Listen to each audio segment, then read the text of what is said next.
Assalamualaikum.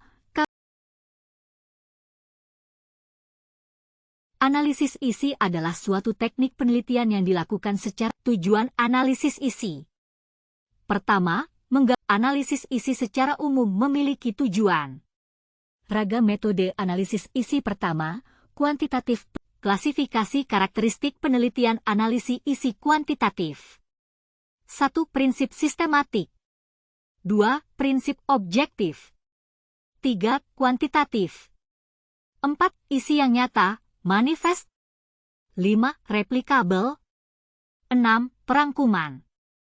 Klasifikasi dalam analisis isi kualitatif.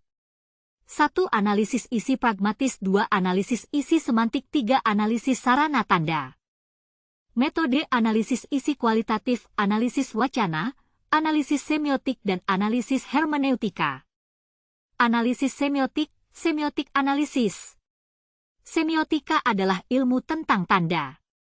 Istilah ini diambil dari kata Yunani semeion yang berarti tanda. Tanda ada di mana-mana, bisa berupa kata, gambar, bunyi, struktur karya sastra, struktur film, struktur musik dan sebagainya. Semiotik juga merupakan suatu ilmu yang mengkaji gejala kebudayaan dengan memahami makna tanda-tanda kehidupan. Semiotik sering digunakan sebagai sebuah pendekatan dalam analisis teks, baik verbal maupun non-verbal.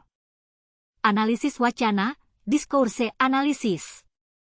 Analisis wacana, discourse analisis, adalah suatu cara atau metode untuk mengkaji wacana, discourse, yang terdapat atau terkandung dalam pesan-pesan komunikasi baik secara tekstual maupun kontekstual. Analisis wacana barangkali merupakan kelanjutan dari analisis semiotika, karena secara historis memang lahirnya didahului oleh analisis semiotika. Dalam perkembangannya, analisis wacana memang cenderung untuk mengambil posisi sebagai metode penggali kerja ideologi dan hubungan kekuasaan dalam teks. Kendati demikian, banyak istilah yang secara mendasar diambil dari tradisi semiotika. Dalam beberapa hal, analisis semiotika berkemungkinan untuk menggali ideologi di balik teks, sehingga batas yang tegas antara kedua jenis analisis itu memang agak kabur. Preskripsi sederhana untuk memperlihatkan perbedaan keduanya kira-kira adalah bahwa analisis semiotika berupaya melihat aspek what dan how dari teks, sementara analisis wacana cenderung kepada menjawab pertanyaan tentang how dan why dari teks. Analisis wacana adalah analisis isi yang lebih bersifat kualitatif dan dapat menjadi salah satu alternatif untuk melengkapi dan menutupi kelemahan dari analisis isi kuantitatif yang selama ini banyak digunakan oleh para peneliti. Perbedaan mendasar antara analisis wacana dengan analisis isi yang bersifat kuantitatif. 1. Analisis wacana lebih bersifat kualitatif daripada yang umum dilakukan dalam analisis isi kuantitatif karena analisis wacana lebih menekankan pada pemaknaan teks daripada penjumlahan unit kategori, seperti dalam analisis isi.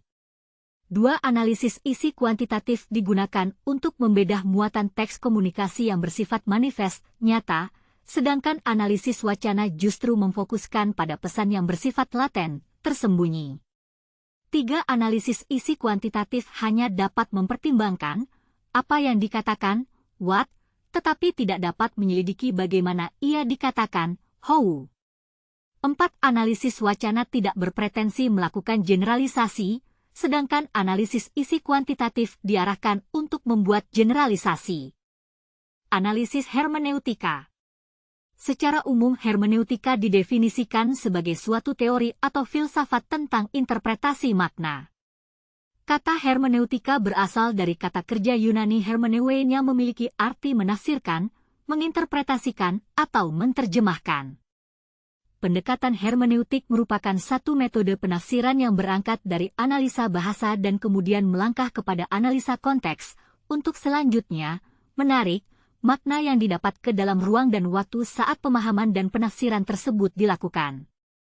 Jika pendekatan ini dipertemukan dengan kajian teks Al-Quran, maka persoalan dan tema pokok yang dihadapi adalah bagaimana teks Al-Quran hadir di tengah masyarakat, lalu dipahami, ditafsirkan, diterjemahkan dan didialogkan dengan dinamika realitas historisnya. Oleh karena itu, Perlu diperhatikan 3 hal yang menjadi asumsi dasar dalam penafsiran, yakni 1. Manusia sebagai penafsir ayat. 2. Penafsiran tidak akan lepas dari kajian bahasa, sejarah dan tradisi. 3. Tidak ada teks yang menjadi wilayah bagi dirinya sendiri. Prosedur metode analisis isi. 1. Merumuskan tujuan analisis. Apa yang ingin diketahui lewat analisis isi, apa yang menjadi masalah penelitian dan ingin dijawab lewat analisis isi. 2. Konseptualisasi dan operasionalisasi. Merumuskan konsep penelitian dan melakukan operasionalisasi sehingga konsep bisa diukur. 3. Lembar coding. Coding sheet menurunkan operasionalisasi ke dalam lembar coding. Lembar coding memasukkan hal yang ingin dilihat dan cara pengukurannya. 4. Populasi dan sampel. Peneliti perlu merumuskan populasi dan sampel analisis isi. Apakah populasi bisa diambil semua, sensus? Kalau tidak, menentukan teknik penarikan sampel dan jumlah sampel yang akan dianalisis. 5. Pelatihan coder dan pengujian validitas reliabilitas. Peneliti memberikan pelatihan kepada coder yang akan membaca dan menilai isi. Peneliti menguji reliabilitas. Jika reliabilitas belum memenuhi syarat, dilakukan perubahan lembar coding sampai angka reliabilitas tinggi. 6. Proses coding. Mengkode semua isi berita ke dalam lembar coding yang telah disusun. 7. Perhitungan reliabilitas final. Peneliti menghitung angka reliabilitas dari hasil coding dengan menggunakan rumus atau formula yang tersedia. 8. Input data dan analisis. Melakukan input data dari lembar coding dan analisis data. Terima kasih. Wassalamualaikum warahmatullahi wabarakatuh.